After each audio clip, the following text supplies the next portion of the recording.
اللہ کا مکافات عمل کا انداز تمہاری سوچ سے بڑا مختلف ہوتا ہے۔ جب کوئی تمہیں تکلیف دے کر تنہا چھوڑ جاتا ہے نا، تو اللہ اسے فوراً سزا نہیں دیتا، بلکہ اللہ اسے نمٹنے سے پہلے تمہیں مضبوط بناتا ہے، اور اس دوران اللہ اسے دنیا کے ہر دھوکے سے ملواتا ہے جس انسان نے تمہیں دھوکہ دیا ہوتا ہے۔ اور پھر ایک مقام ایسا آتا ہے جہاں پہنچ کر اس انسان کو احساس ہوتا ہے کہ تمہاری نیت کتنی پاکیزہ تھی، اور پھر یہ جان لینے کے بعد وہ واپس لوٹ آتا ہے۔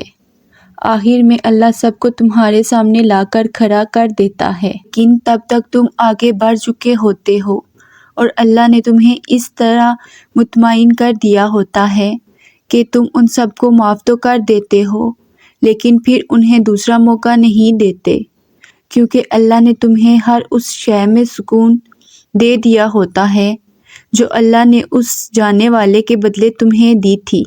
اور یہی تمہاری سب سے بڑی جیت ہوتی ہے کہ اللہ تمہیں ان کے بغیر رہنا سکھا دیتا ہے جس کے بغیر تم زندگی کا تصور بھی نہیں کر سکتے تھے۔ انتظار سب سے مشکل آزمائش ہے، خاص کر دعاؤں کی قبولیت کا انتظار، جب آپ کو وہ دعائیں مانگتے ہوئے ایک لمبا عرصہ گزر چکا ہوتا ہے اور ان کے جواب کا کہیں سے بھی پتہ نہیں ملتا۔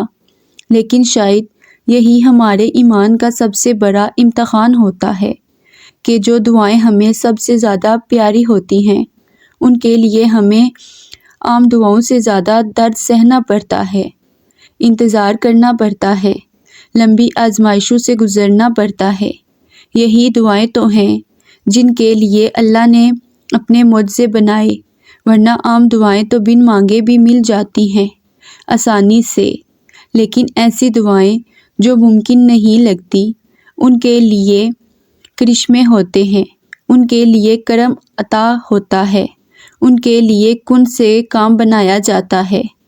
کچھ دعاؤں کے لیے بڑی قیمت ادا کرنی پڑتی ہے، لیکن وہ دعائیں اس قابل ہوتی ہیں کہ ان کے لیے ہر درد مسکرا کر سہ لیا جائے، کیونکہ آخر میں انہوں نے سب بدل دینا ہوتا ہے۔ عموماً وہی لمحات معجزے کے ہوتے ہیں جب درد کا زور آخری حدوں پہ ہوتا ہے۔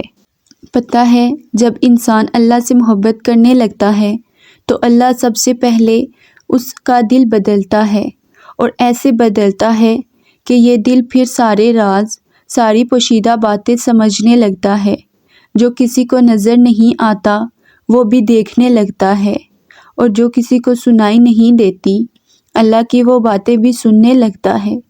اللہ کی محبت میں بہت طاقت ہوتی ہے۔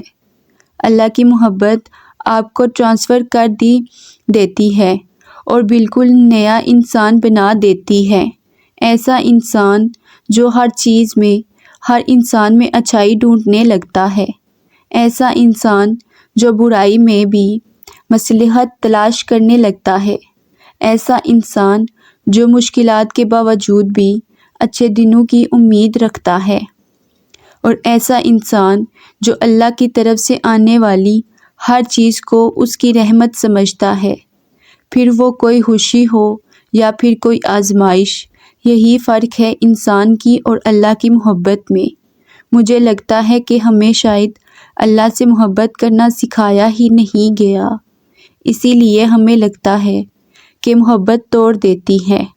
اگر اللہ سے محبت کرنا سیکھی ہوتی تو سمجھ آتی کہ محبت تو جوڑ دیتی ہے، محبت تو پہلے سے بہتر بنا دیتی ہے، محبت تو برائی سے دور کر دیتی ہے، محبت تو بدل دیتی ہے، محبت تو آپ کو ایک مضبوط اور باکردار انسان بنا دیتی ہے۔ اور جو محبت ایسا نہیں کرتی، کیا وہ واقعی محبت ہے؟ اب آج وہی ہے جہاں ہونا اللہ نے ہمارے لیے لکھا تھا، پھر بھلے ہمیں یہ مقام پسند ہو یا نہ ہو، ہمیں بس یہ یقین رکھنا ہے کہ پہلی سانس سے لے کر اس سانس تک سب کچھ اللہ کی رضا سے ہوا ہے، اور اس سب کے ہونے کے پیچھے بہت بڑی مصلحتیں ہیں، جن میں سے کچھ اس آزمائش کے بعد ہم پہ کھول دی جائیں گی اور کچھ قیامت تک راز ہی رہیں گی۔ کیوں اور کیسے، یہ صرف اللہ جانتا ہے۔ وہ کن ذریعوں سے اور کن طریقوں سے کام کرتا ہے یہ ہم کبھی بھی نہیں جان سکتے۔ تبھی تو ہمیں یقین رکھنے کا حکم دیا گیا ہے۔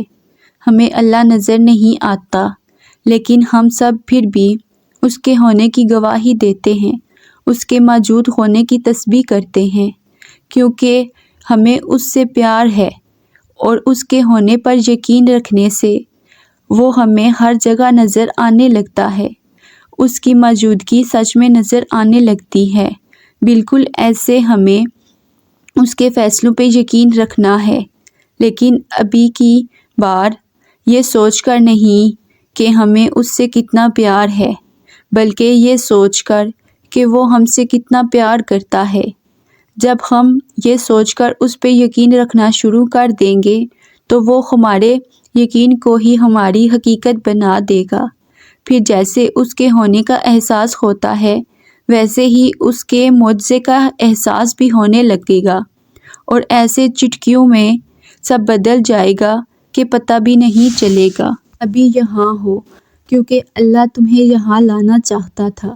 تم نے کچھ کھویا ہے کیونکہ وہ کھو دینا ہی اللہ کی مصلحت کا حصہ تھا، اور اب تم اللہ سے دوبارہ مانگ رہے ہو کیونکہ اللہ نے تمہیں دعا کا رستہ دکھایا ہے اور تمہارا دل دعا کی جانب موڑا۔ جب سب کچھ اللہ کی مرضی سے ہوا ہے اور ہو رہا ہے تو پھر تم کیوں پریشان ہو؟ تم اللہ کے ہر فیصلے کے پیچھے چھپی وجہ نہیں جان سکتے۔ تمہارا کام صرف یقین رکھنا ہے اور اللہ سے دعا کرتے رہنا ہے۔ ان دعاؤں کو کب اور کیسے معجزے میں بدلنا ہے یہ تمہارے اللہ کا کام ہے، تو تم صرف وہ کام کرو جو تمہارے ذمے ہے۔ اللہ کے کاموں کی فکر چھوڑ دو، کیونکہ وہ اپنے کام کرنا بخوبی جانتا ہے۔ اللہ سے بہتر تمہارے لیے کوئی بھی انتخاب نہیں کر سکتا۔ تمہیں بنانے والے سے بہتر کوئی بھی یہ نہیں جان سکتا کہ تمہیں کس کی کب اور کتنی ضرورت ہے۔ تو کبھی بھی یہ مت سوچنا کہ اللہ بے خبر ہے تم سے، یا اسے پتہ نہیں ہے کہ تمہیں کیا چاہیے، کیونکہ تمہارے ذہن کا حصہ ہونے سے پہلے تمہاری حسرتیں اور خواہشات اللہ کے علم کا حصہ ہوتی ہیں، جو سب کو دینے اور حکمت والا ہے۔